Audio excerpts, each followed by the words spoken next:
The National Museum is Sweden's museum of art and design. It was founded in 1792, which makes it one of Europe's oldest museums of fine art.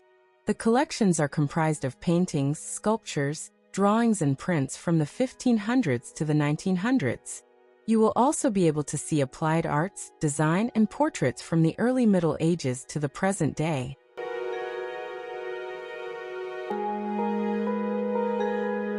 Windows connect the galleries to views of the surrounding city and harbor. National Museum is not just a museum, but also a government authority with a mandate to preserve cultural heritage and promote art, public interest in art, and knowledge of art. It functions as a comprehensive overview of Sweden's artistic heritage within a broader European context.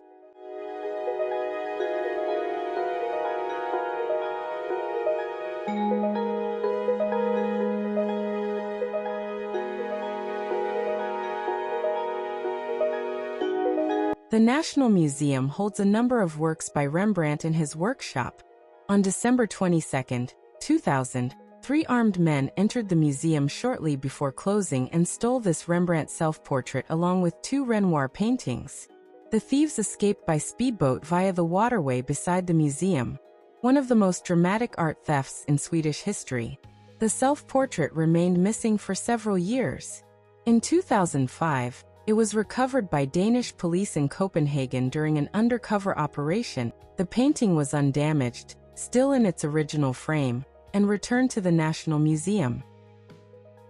Rembrandt's painting style uses light and shadow to shape faces and bodies, letting large areas fall into darkness while key details emerge clearly. His brushwork is often visible, especially in later works. Paint is layered and textured, sometimes thick, giving surfaces a physical weight. Faces show age, fatigue, and emotion without idealization. Rembrandt favored ordinary moments and familiar subjects, portraits, biblical scenes, and everyday figures.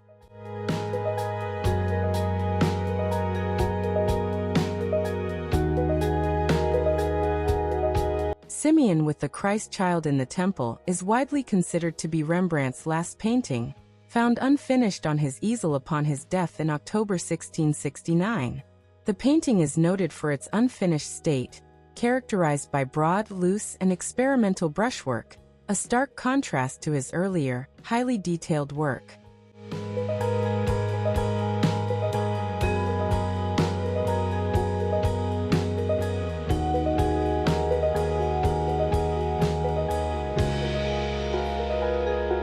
This portrait of Marie Antoinette with her children in the Trianon Park was her gift to Gustaf III, and was shown at an art exhibition at the Louvre in Paris, known as the Salon of 1785.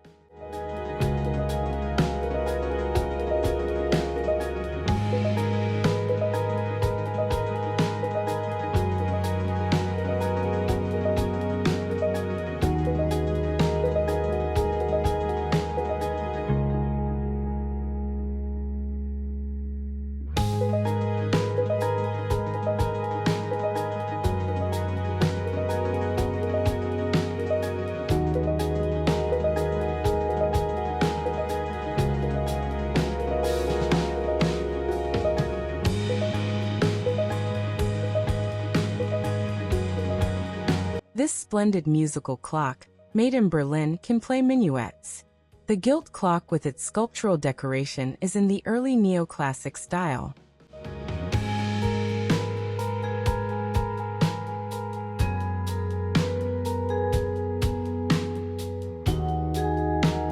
Alexander Roslin painted this portrait of his wife, Marie Suzanne Gyrist, who was herself a prominent artist. She is dressed for a fancy ball, in the Bolognese style. The Lady with the Veil was exhibited in Paris in 1769, and is one of the National Museum's best-known paintings.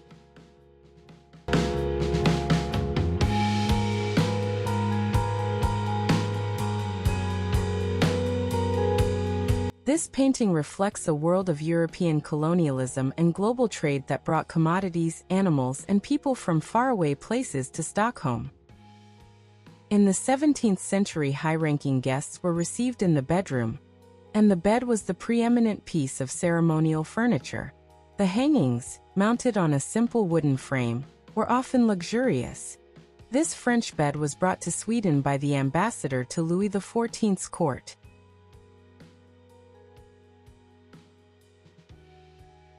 In this painting by Frans Hals, you can see the black dress with a starched white linen ruff and bonnet, the fashion for married Mennonite women. Hals was a much sought-after portraitist in Haarlem, Netherlands.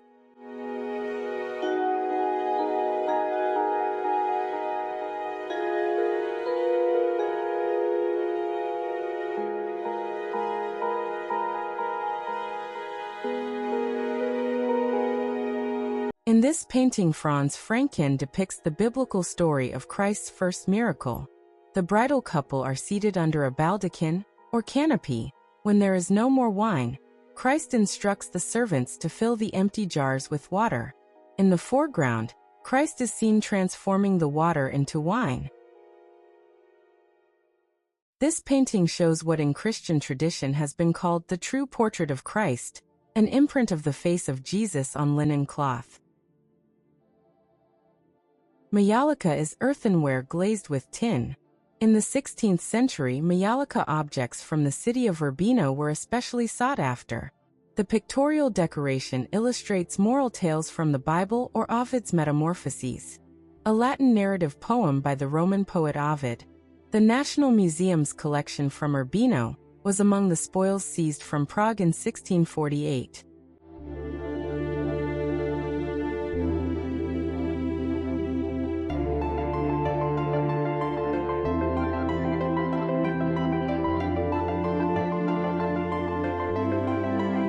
This table canopy is a homage to the Danish king Frederick II. He commissioned it together with 43 tapestries for Kronborg Castle. The canopy was taken by Sweden as war booty in 1658.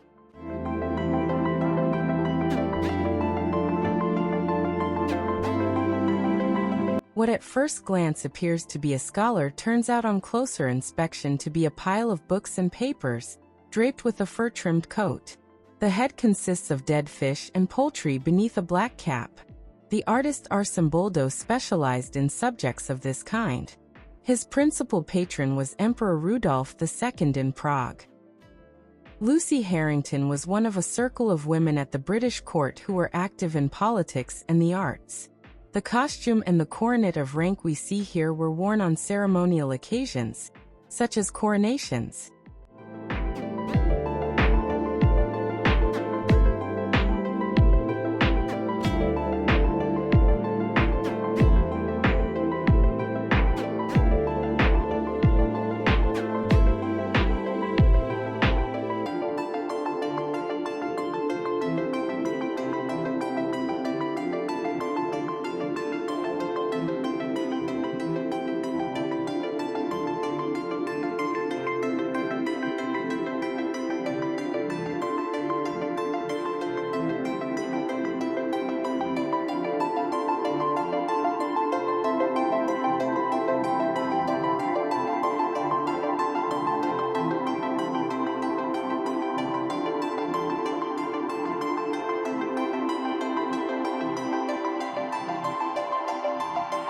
Hanna Hirsch Pauli was a Swedish painter associated with late 19th century realism and early modernism.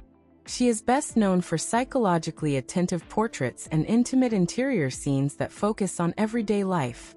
Today, she is increasingly recognized as a significant figure in Swedish art, particularly for her role in shaping modern portraiture, and for her clear, unsentimental view of everyday life.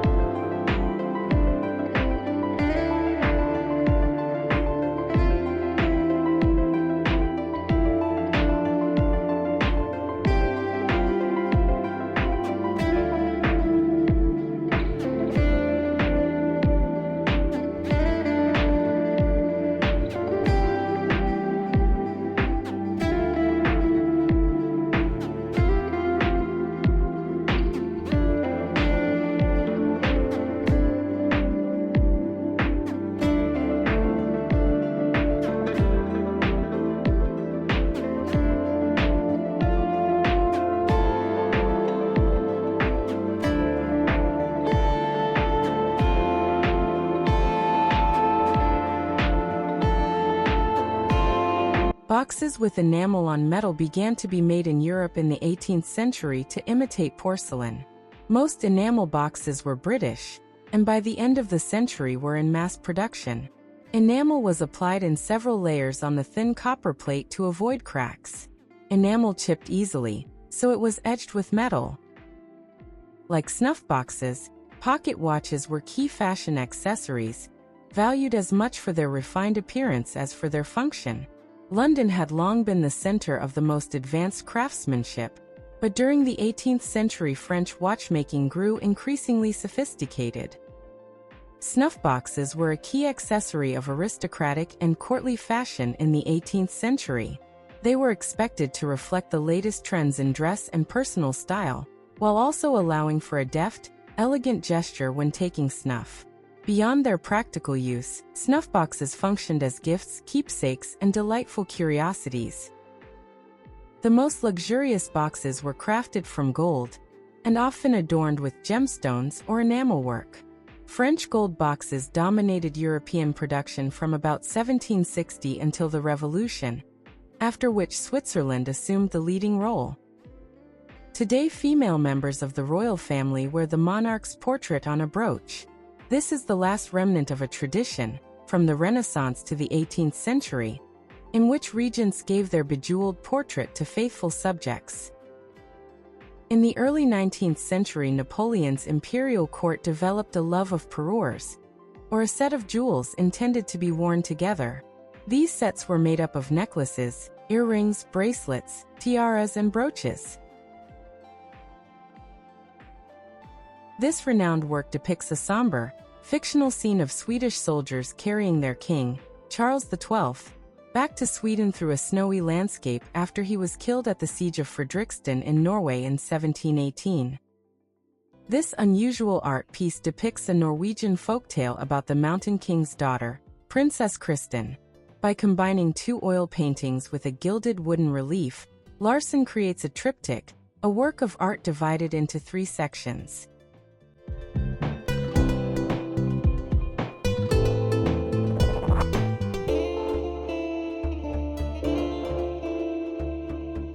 This celestial globe is engraved with the 12 signs of the zodiac. It was made for the Stockholm exhibition of 1930.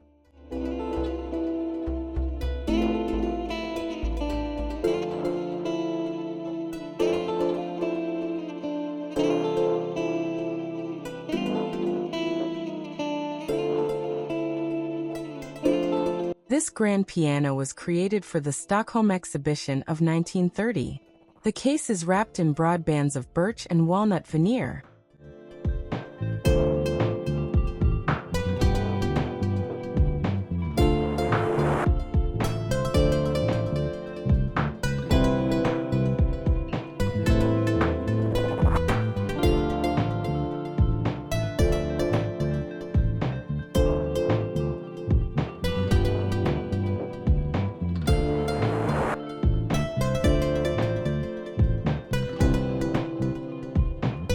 With new technology, light materials, and an electric motor, this motorbike has a top speed of 75 km per hour and can be ridden for 2 to 3 hours before the battery needs recharging.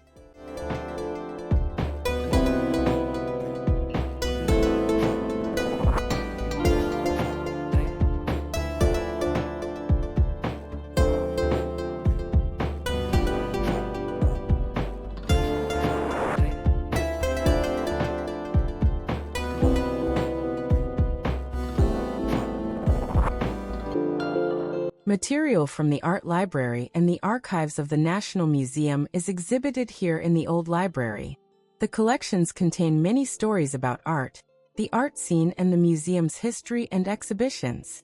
Graphic design and Swedish book production are also highlighted here. The library room was officially opened in May 1919.